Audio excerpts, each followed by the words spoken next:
जब आप सोचते हैं कि सारी चीजें मेरी अपने कमांड में हैं, अपने नियंत्रण में हैं, तो कुछ समय के बाद जब लगने लगता है कि नहीं ऐसा तो नहीं है, तो हमारा उत्साह डाउन होने लगता है, कम होने लगता है, हमारी ऊर्जा घटने लगती है। और जो प्रतियोगिता होती है वो ऊर्जा को ऊंचाइयों पर ले जाने की डिमांड करती है, ऊर्जा को ढलान पर ले जाकर के शून्य तक पहुंचा देने की नहीं। याद रखिए।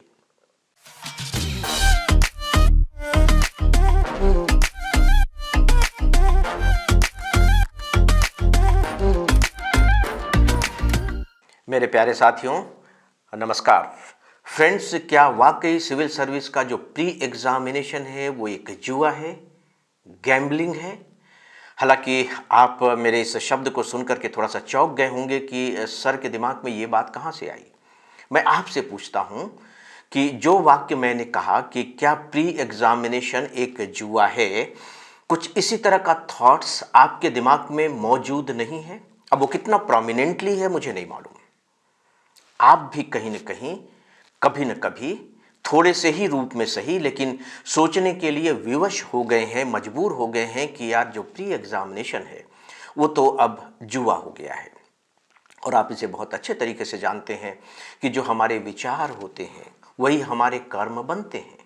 यानी कि जब तक आप ये सोचते रहेंगे कि यह एक जुआ है, एक खेल है, एक गैम्बलिंग है, तब तक सीधी सी बात है कि जो जोश खरोश होनी चाहिए तैयारी करने में वो नहीं होगी। तो दोस्तों, ये है या नहीं है, इसके बारे में मैं अपना कोई निष्कर्ष आपको देने नहीं जा रहा हूं, लेकिन मैं इस बात को बहुत जरूरी समझता हूं कि इसकी रियलिटी टेस्टिंग होनी चाहिए कि ये कितना सच है और कितना गलत है। और सच पूछे तो आज के इस लेक्चर में मैं आप सबसे यही कुछ डिस्कस करने जा रहा हूं। फ्रेंड्स, जब हम कहते हैं कि प्री एग्जामिनेशन एक जुआ है, तो दो बातें हमारे दिमाग में आती हैं। जब हम कहते हैं जुआ है, इसका मतलब है कि जो हम कर रहे हैं उस पर हमारा कोई कंट्रोल नहीं है, वो हमारे नियंत्रण से बाहर है। यानी कि प्री एग्जामिनेशन की आप तैयारी कर रहे हैं, वो आपके कंट्रोल से बाहर है। और फिर जब हम ये निर्धारित कर लेते हैं कि इस पर तो देखिए हमारा कोई कंट्रोल नहीं है, तो फिर हम क्या करते हैं? यही दूसरा विचार आता है कि फिर तो ये भाग्य के भरोसे है, सब भगवान पर छोड़ दो, होना है तो हो जाएगा, नहीं होना है तो नहीं होगा। तो बेहतर होगा कि हम इसे मान लें या सीधे सीधे नकार दें, इस पर एक प्रयोग करें। और ये प्रयोग आपको ही करना है। और चूंकि आपके कर्म से जुड़ा हुआ है, सिविल सर्विस एग्जामिनेशन की प्रिपरेशन से देखिए जुड़ा हुआ है। आप ये मत समझिएगा कि चूंकि मैं किसी सब्जेक्ट पर बात नहीं कर रहा हूं तो इसका क्या रिलेवेंस है। Not at all. आप जो भी तैयारी कर रहे हैं उन सब के साथ इसका रिलेवेंस है और बहुत ही गहरा संबंध है। और स्पेशली मनोवैज्ञानिक स्तर पर तो बहुत ही गहरा संबंध है। 3-4 प्रयोग मैं आपको बहुत छोटे छोटे बताता हूं, और अगर आपको मेरी बात पर यकीन नहीं हो तो बाकायदे आपको यह प्रयोग कर लेना चाहिए। एक आध दो दिन ही तो लगेगा, उससे क्या फर्क पड़ता है। आप कुछ स्टूडेंट को इकट्ठा कीजिए जिन्होंने सिविल सर्विस की कोई तैयारी नहीं की है, और उन्हें किसी भी साल का सिविल सर्विस प्री का पेपर दे दीजिए और 2 घंटे का समय दे दीजिए और उनसे कहिए कि भी इसे सॉल्व करो। 20 लोगों को चुन लीजिए, ये पेपर दे देंगे। इसके बाद फिर से आप 20 ऐसे लोगों को चुनिए जिन्होंने सिविल सर्विस एग्जामिनेशन की तैयारी तो की है लेकिन अच्छे तरीके से तैयारी नहीं की, बहुत ही हल्के फुल्के से तैयारी की है। उनको भी इसी तरह से 2 घंटे का समय दे दीजिए। वही क्वेश्चन पेपर दे दीजिए जो आपने पहले ग्रुप को दिया था, उसे आप एक तरफ रख दीजिए। इसके बाद अब आप ऐसे स्टूडेंट को चुनिए, 20 ही स्टूडेंट चुनिए जिन्होंने ठीक ठाक तैयारी की है और जिन्हें लगता है कि नहीं वो प्री देने लायक अब हो गए हैं। इन्हें भी वही पेपर दीजिए, उतना ही समय दीजिए। और जब इनका पेपर खत्म हो जाए तो अब आपके पास देखिए 3 ग्रुप हो गए हैं। इन तीनों की अब मार्किंग कीजिए कि कितने कितने मार्क्स किस किस ग्रुप के स्टूडेंट को मिले हैं। आपको बहुत स्पष्ट हो जाएगा कि ये जुआ है या नहीं है। मैं बता नहीं रहा हूं, मैं कोई निष्कर्ष नहीं दे रहा हूं, बेहतर होगा कि आप ऐसा करके देखें। मैं एक छोटा सा प्रश्न आपसे करता हूं, हो सकता है कि इससे ही आपको अपने प्रश्न का उत्तर मिल जाए कि ये जुआ है या नहीं है। आप सिविल सर्विस की तैयारी कर रहे हैं, बहुत से स्टूडेंट्स को जानते होंगे जो आपके साथ तैयारी कर रहे थे। उनमें से आप बहुत से ऐसों को भी जानते होंगे जिन्होंने प्री क्वालिफाई किया। क्या आप उनमें से एक का भी नाम बता सकते हैं कि जिन्होंने अच्छे से तैयारी नहीं की हो और सफल हो गया हो? यह बात तो मैं मान सकता हूं कि किसी ने तैयारी बहुत अच्छे से की हो सकता है कि उसमें आप भी हों, और वो सफल नहीं हुए। लेकिन मुझे इस बात को मानने में थोड़ा सा ऐतराज है, परहेज है कह लीजिए, कि उसने तैयारी नहीं की लेकिन वह सफल हो गया। एक मैं आपको इंटरेस्टिंग मैथ्स बताता हूं। देखिए, प्री एग्जामिनेशन में यूपीएससी ने क्या कर रखा है, कर ये रखा है कि जब आपका कोई भी क्वेश्चन सही होता है तो आपको उसमें 100% मार्क्स मिलते हैं। एक प्रश्न 2 नंबर का होता है, आपको 2 नंबर मिल जाते हैं। लेकिन जब आप गलत करते हैं तो आपके 2 नंबर नहीं कटते, उसमें 1/3 कटते हैं। 1/3 कटने का मतलब हुआ कि अगर आपने 3 गलत किए तो एक जो आपका सही है वो बराबर हो जाएगा। सही में जो आपको नंबर मिले थे वो नंबर इन 3 गलत के कारण कट जाएंगे। और ऑप्शंस कितने होते हैं? A B C D 4। अगर आप थ्योरी ऑफ प्रोबेबिलिटी को इस पर लागू कर देंगे तो इसका मतलब है कि अगर आप आंख मूंद करके भी किसी पर निशान लगा रहे हैं, किसी भी विकल्प पर, तो उसके सही होने की संभावना 25% होगी, गलत होने की संभावना 75% होगी। और इस तरीके से अगर इसी को हम 100 प्रश्नों पर लागू कर दें तो आपका जो स्कोर होगा वो 0 होगा। है ना इंटरेस्टिंग बात? तो दोस्तों, ये आप प्रयोग करके देखिए। मुझे लगता है कि यह प्रयोग आपको एक सही दृष्टि देगा, बिल्कुल सही दृष्टि देगा। और इस दृष्टि का होना बहुत जरूरी है। और अगर आप मेरी बात से कन्विंस नहीं हो सकेंगे तो आपको शुरुआत करने से पहले, यानी कि अपनी तैयारी शुरू करने से पहले या आगे की तैयारी को कंटिन्यू करने से पहले, ये प्रयोग करके देख लेना चाहिए। और मुझे लगता है कि अगर मान लीजिए आप पहले से ही तैयारी कर रहे हो तो अब आप उसको कंटिन्यू करेंगे तो कंटिन्यू करने से पहले भी बेहतर होगा कि आप इस प्रयोग को एक बार कर लें। इसका बहुत ही पॉजिटिव इंपैक्ट आपके टोटल प्रिपरेशन पर पड़ेगा। तो फ्रेंड्स, चलिए तो फिर अब हम ये जान लेते हैं कि ये है क्या। दरअसल ये शब्द आया कहां से है। देखिए, मैं तो बहुत ही लंबे समय से इसके प्रिपरेशन से, गाइडेंस से जुड़ा हुआ हूं। ये शब्द सन 2022 से आया। इसका जन्म वर्ष जो है वो 2022 है। 2022 का जो पेपर आया था प्री का, वो थोड़ा सा कठिन सा था। जनरल स्टडीज का फर्स्ट पेपर भी और सी सेट का पेपर भी। तो वहां से शुरू हुआ कि भाई ये तो पता नहीं कहां कहां से प्रश्न पूछ लिए जाते हैं, इतने कठिन प्रश्न पूछ लिए जाते हैं कि हवा ही नहीं लगती। तो भाग्य के भरोसे ही है कि होता है या नहीं होता है, यानी कि सिलेक्शन हो रहा है या नहीं हो रहा है। यहाँ तक कि कुछ जो मेंटर्स हैं उन्होंने भी यही बात कही कि प्री एग्जामिनेशन तो अब भाग्य के भरोसे होता जा रहा है। करेला और नीम चढ़ा 2023 में जो जनरल स्टडीज का फर्स्ट पेपर आया उसमें जो पैटर्न था उसने, और सी सेट का जो पेपर आया उसमें जो क्वांट के क्वेश्चंस आए वो कुछ जरूरत से ज़्यादा ही कठिन थे। यस, बिल्कुल वो कठिन थे। और जब ये पेपर आया तो स्टूडेंट बिल्कुल बौखला से गए कि ये क्या कर रहा है यूपीएससी, किस तरह के क्वेश्चंस दे रहा है, क्या स्टूडेंट के लिए पॉसिबल है इतना पढ़ पाना, इन्हें सॉल्व कर पाना, इनकी तैयारी कर पाना। वहां से फिर ये बात निकली कि नहीं, अब तो जो प्री एग्जामिनेशन है कम से कम ये तो पूरी तरह से जुआ ही है, पूरी तरह से गैम्बलिंग ही है, ये भाग्य का खेल हो गया है, कर्म का लेख हो गया है, तैयारी वैयारी करने का कोई मतलब है नहीं। वहां से ये बात फैली, सोशल मीडिया पर भी इसकी बहुत चर्चा हुई। और मुझे ऐसा लगता है कि इतनी ज़्यादा चर्चा हो गई है कि शायद तैयारी करने वाले स्टूडेंट के दिमाग में भी कहीं ना कहीं इसने अपनी जगह बना ली है। भले वो छुप करके ही बैठ गया हो, लेकिन वो बैठ गया है कि यार कुछ न कुछ तो इसमें मामला गड़बड़ है।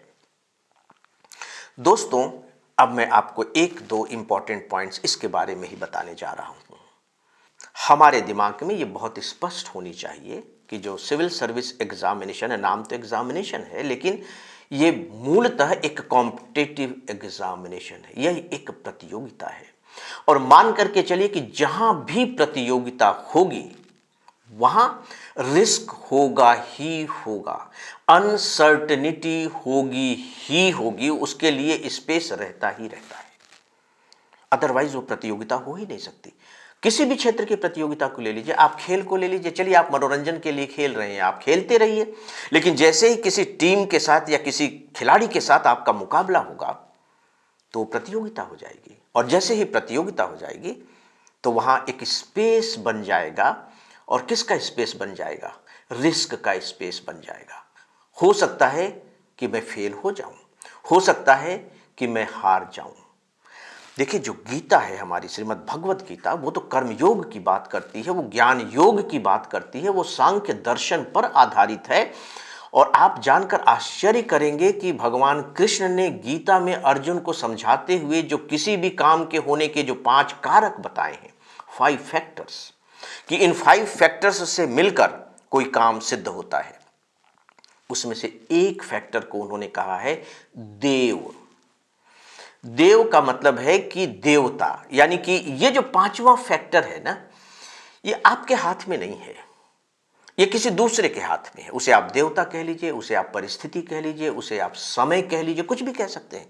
वो आपके कंट्रोल में नहीं है, आपके नियंत्रण से वो बिल्कुल बाहर है। मान लीजिए कि आप पेनल्टी किक लगा रहे हैं और आप बहुत अच्छे खिलाड़ी हैं, विश्व के नंबर 1 के फुटबॉलर हैं आपने फुटबॉल किक की और बहुत ही बारीकी से के साथ आपने किक की कि जो बॉल है, वो जो पोल है, उस पोल के किनारे से होकर के अंदर घुस जाएगी। लेकिन अनफॉर्चुनेटली कुछ ऐसा हुआ कि थोड़ी सी तेज हवा चली, बॉल लहराई और वो खंभे से टकरा गई, पोल से टकरा गई और गोल नहीं हुआ। तो ये आपके हाथ में नहीं है। तो दोस्तों, जब भी आप, केवल सिविल सर्विस की बात मैं नहीं कर रहा हूं, जब भी आप किसी प्रतियोगिता के मैदान में खड़े हों तो अपनी सफलता और असफलता को इतना स्पेस दे करके चलिए, इतना मार्जिन दे करके चलिए। इससे आपके दिमाग का तनाव भी कम होगा, डिप्रेशन भी कम होगा और आपका उत्साह भी बना रहेगा।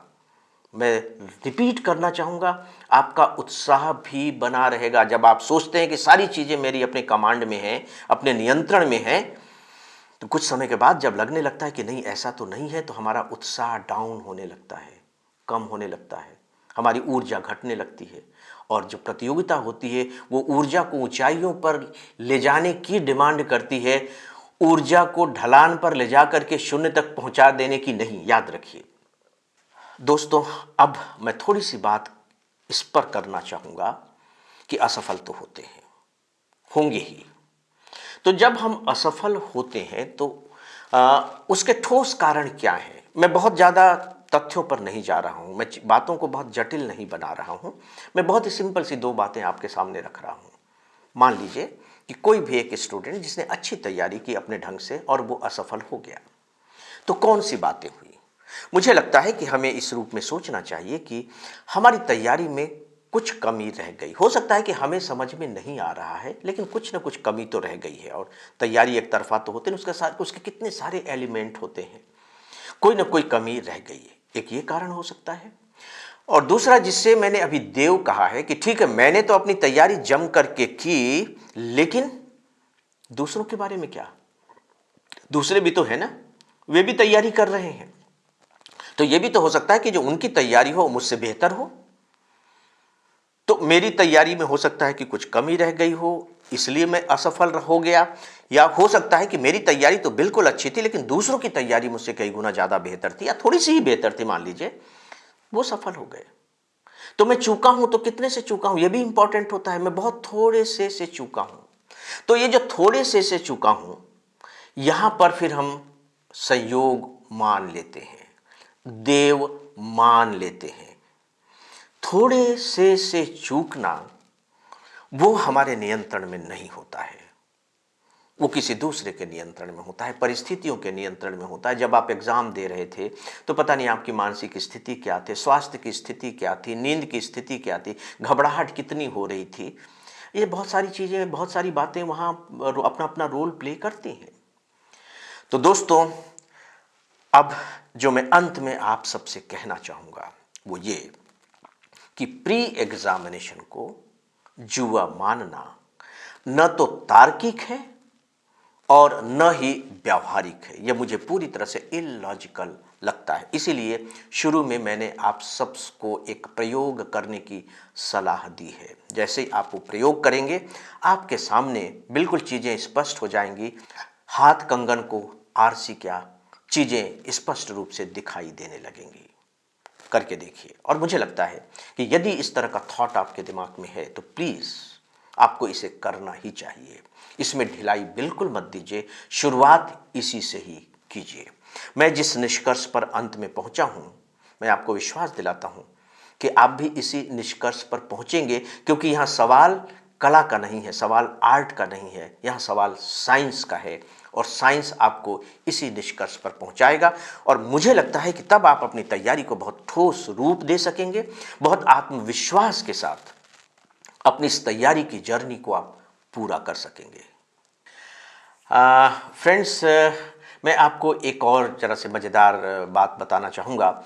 आईआईटी मद्रास के बारे में तो आपने सुना ही है। IIT Madras, Indian institute of technology Madras, उसका आदर्श वाक्य आप जानते हैं क्या है?